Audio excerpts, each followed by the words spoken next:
messieurs, bonjour et bienvenue au flash de 10h sur la RTB. C'est ce matin que s'ouvre à Ouagadougou le procès sur le putsch manqué du 16 septembre 2015. Sont appelés à la barre le général Gilbert Diendéré et 423 autres co-accusés. Ils sont poursuivis pour plusieurs chefs d'accusation suite au coup d'État manqué perpétré par les éléments du RSP, le régiment de sécurité présidentielle, la garde prétorienne de l'ex-président Blaise Compaoré. Le procès est public et se déroule dans la salle de conférence de Ouaga 2000. Des infrastructures routières réalisées dans le cadre du 11 décembre à Gawa ont subi des dégâts suite à la grande pluie de la semaine dernière.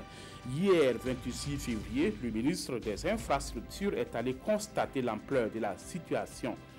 Des ponts bouchés et des goudrons émoussés, ce sont essentiellement des dégâts qui ont été recensés. Éric Bougma a vite interpellé les entreprises. Elles sont appelées donc à revoir leurs copies avant la réception provisoire des ouvrages.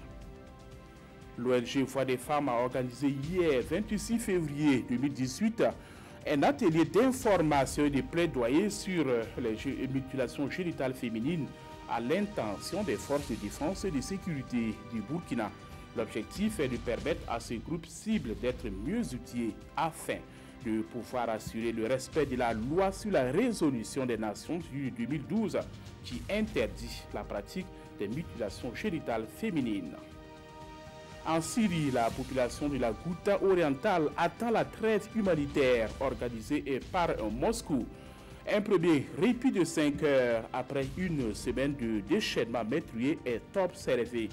En 8 jours, plus de 560 personnes ont été tuées par l'armée syrienne, selon les observateurs.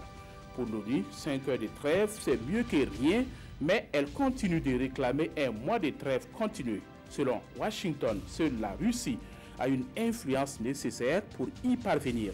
Moscou entend mettre des corridors humanitaires pour permettre aux civils d'évacuer l'enclave. Et c'est la fin de ce flash. Merci de l'avoir suivi. Passer une excellente journée en compagnie des programmes de la RTB.